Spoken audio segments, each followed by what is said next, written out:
শপত গ্ৰহণ কৰিছিল 2021 চন 10 মে সোমবাৰ দিনৰ 12:05 এইটো হৈছে আমাৰ মুখ্যমন্ত্ৰী। নক্ষত্ৰ হৈছে অশ্বিনী নক্ষত্ৰ। তাৰপিছত তেওঁৰ বৰ্তমান দশা চলি আছে শুক্ৰ দশা 7 নৱেম্বৰ 2026 চনলৈ। আচলতে সৰ্বশ্ৰেষ্ঠ দশা লাগাত কৰি উত্তম দশা চলি আছে। এইবাৰ কৰ্ম দশা তেওঁৰ তৃতীয়ৱতী ভাতৃ দশা, গতিকে শুক্ৰ নিজ স্থানত নিজে আছে আৰু যি সময়ত তেওঁৰ জন্ম বা শপত গ্ৰহণ লৈছিল সেই সময়ত লগ্ন পৰি আছে সিংহ লগ্ন। গতিকে অধিপতিও শ্ৰেষ্ঠ হৈছে যে লগ্নৰ অধিপতি গ্ৰহ হৈছে ৰবি লগ্নৰ ভাগ্য স্থানত তেওঁ তুংগী হৈ আছে। লাগাত কৰি উত্তম, লাগাত কৰি শ্ৰেষ্ঠ, দশা শ্ৰেষ্ঠ হৈছে।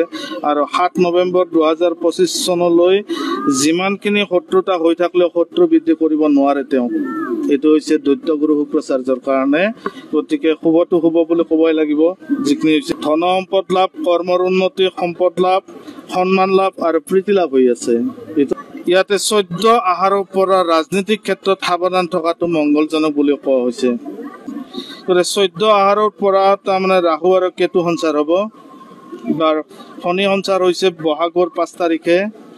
গতিকে ৰাহু সঞ্চাৰ হ'ব, ৰাহু আৰু কেতু সঞ্চাৰ হ'ব ৰাতি 3:26। গতিকে লগ্নত কেতু, আমি আচলতে লগ্নত কেতু থকা বুলি ক'লে মাথাত কেতু থকা বুলি কওঁ। আৰু থাকো সপ্তম স্থানত শনি থাকো। গতিকে শনি গতিকে ৰাজনীতিক ক্ষেত্ৰত সাৱধান থকা বুলি আমি কোৱা হৈছে যে মাথাত কেতু থাকো। গতিকে নিজৰ ভুলত কাৰ্য নষ্ট হ'ব পাৰে, ৰাজনীতিক ক্ষেত্ৰত আলিমুলি হ'ব পাৰে, তেওঁৰ দেশৰ কিছুমান অশান্তি সৃষ্টি হ'ব পাৰে। তেওঁ কথা কওঁতে অলপ সাৱধান। 5 তাৰিখৰ পৰা শনি সঞ্চাৰ হ'ব। গতিকে কিছুমান ক্ষেত্ৰত তেওঁ শত্ৰুতা বৃদ্ধি হ'ব পাৰে, মানসিক কষ্ট খাব পাৰে। শাৰীৰিক আমি এটা কথা কৈ আছো এতিয়াও বৰ্তমানো যে তেওঁ ওখ স্থানত উঠা বহা কৰোঁতে অলপ সাৱধান, গতিকে পিছল খাই পৰিব পাৰে। যান বাহনৰ পৰা সাৱধান তেওঁ, বা নিজে কথা কওঁতে সাৱধান তেওঁ। যে দান ধৰ্ম শ্ৰেষ্ঠ পক্ষৰ কাৰণে যিমান আমি পাপযুক্ত কথা কৈও আছো সেই পাপযুক্ত গ্ৰহবিলাক কাটা যাব পাৰে, কাৰণ তেওঁ দান আৰু ধৰ্ম শ্ৰেষ্ঠ হৈছে। গতিকে দানত শ্ৰেষ্ঠ হৈছে, ধৰ্মত শ্ৰেষ্ঠ হৈছে। গতিকে কলিৰ যুগত দান ধৰ্মই শ্ৰেষ্ঠ, বেলেগ নহয়। যদি দান কৰে বা ধৰ্ম কৰে পাপযুক্ত গ্ৰহ খণ্ডন হোৱা বুলি কওঁ।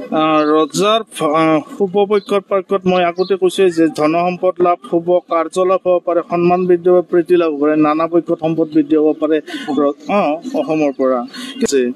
যে 7 নৱেম্বৰ 2026 চনলৈ 7 নৱেম্বৰ 2026 চনলৈ তেওঁ চিন্তা কৰিব লগা কোনো কথা নাই। গতিকে দ্বিতীয়বাৰলৈ মুখ্যমন্ত্ৰী হৈ আছে তোমাৰ মুখ্যমন্ত্ৰীয়ে হেমন্ত বিশ্ব শৰ্মায়ে। গতিকে ইয়াৰ কোনো চিন্তা কৰিব লগা কথা নাই। ইয়াতে যিমানে কংগ্ৰেছে হওক বা কোনো পাৰ্টি হওক, এগেইনষ্ট পাৰ্টি, গতিকে তাক ক্ষতি কৰাটো সম্ভৱ নহয়। তাৰমানে শ্ৰীযুত নৰেন্দ্ৰ মোদীৰ এটা হৈছে জন্ম, এটা হৈছে শপত গ্ৰহণ। গতিকে জন্ম হৈছে তেওঁ 17/9/1950 চনত দিনৰ 12:09। নক্ষত্ৰ পাইছে অনুৰাধা নক্ষত্ৰ। শুক্লা পক্ষৰ ষষ্ঠী তিথিত লগ্ন পাইছে বৃশ্চিক লগ্ন তেওঁৰ। গতিকে লগ্ন শ্ৰেষ্ঠ সম্পূৰ্ণ, যে জন্ম লগ্ন বিচাৰ আৰু শপত গ্ৰহণৰ বিচাৰ তেওঁৰ একেই এই বছৰ, কাৰণ তেওঁৰ শপত গ্ৰহণটো বৃশ্চিক লগ্নে হৈছিল। যে 2024 চন 19 জুন, সময় সন্ধিয়া 7:23 ৰবিবাৰ, স্থান হৈছে নতুন দিল্লী। পুনৰবৰ্ষু নক্ষত্ৰ শুক্লা পক্ষ চতুৰ্থ তিথি। গতিকে লগ্ন স্থানত সপ্তম স্থানত বৃহস্পতি, বুধ, শুক্ৰ আৰু ৰবি, চতুৰ্থ স্থানত শনি, পঞ্চম স্থানত ৰাহু, ষষ্ঠ স্থানত মংগল, ভাগ্য স্থানত চন্দ্ৰ, একাদশ স্থানত কেতু। কিন্তু দশা চলি আছে মংগল প্লাছ কেতুৰ দশা 27 মে 2025 চনলৈ। এইখিনি দিন শুভকাৰক নহয় এই দশালৈ। 28 মেৰ পৰা মংগল শুক্ৰৰ দশা আৰম্ভ হ'ব 27 জুলাই 2026 চনলৈ। গতিকে শাৰীৰিক আৰু মানসিক কষ্ট আছে। তাৰে মাজত এটাই কথা যে 74 বছৰ 6 মাহ 28 দিন হ'ল আজিৰ তাৰিখলৈ। গতিকে বৰ্তমান তেওঁ ত্ৰিপপৃষ্ঠত আছে কেতু কেতু কেতু সম্পূৰ্ণ।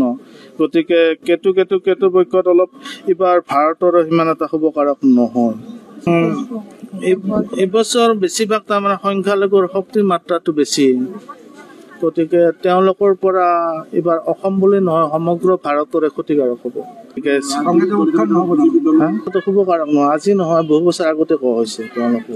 কাৰণ তেওঁলোকৰ বৰ্তমান শুভকাৰক হোৱাই নাই, বৰ্তমান হোৱা নাই, কাৰণ বৰ্তমান শনিৰ দুখ আছে ইয়াত তেওঁলোকৰ। গতিকে শনিৰ দুখ শেষ হ'ব লাগিলেতো বহু বছৰ লাগিব। আৰু সিফালে তোমাৰ বিজেপিৰ বৰ্তমানতো তেওঁৰ গণনা কৰাই হৈ আছে ইয়াতে। ছাত্ৰ আন্দোলনৰ পক্ষত শুভকাৰক নহয় তেওঁলোকৰ, কাৰণ যিহেতু এইবাৰ বুধ পাপযুক্ত হৈ আছে আৰু বুধে এইবাৰ ৰাহুৰ লগত সংযুক্ত হৈ আছে। একলাই ছাত্ৰ সন্থাই বুলি নহয়, অন্যান্য সংগঠন বিলাকেও শুভকাৰক নহয়। গতিকে বুধৰ পৰা বুদ্ধিভ্ৰষ্ট হ'ব পাৰে তেওঁলোকৰ, মানসিক কষ্ট হ'ব পাৰে তেওঁলোকৰ ইত্যাদি। গতিকে নিজামতে কিছুমান ভাবি চিন্তি সংগঠন বিলাকে কাম কৰাটো মোৰ মতৰ পক্ষৰ পৰা শুভকাৰক।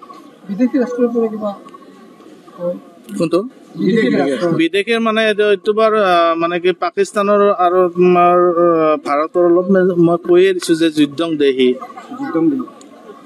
গতিকে এইবাৰ ভাৰত আৰু পাকিস্তানৰ পক্ষত অলপ যুদ্ধৰ এটা প্ৰভাৱ পৰিব পাৰে ইয়াতে।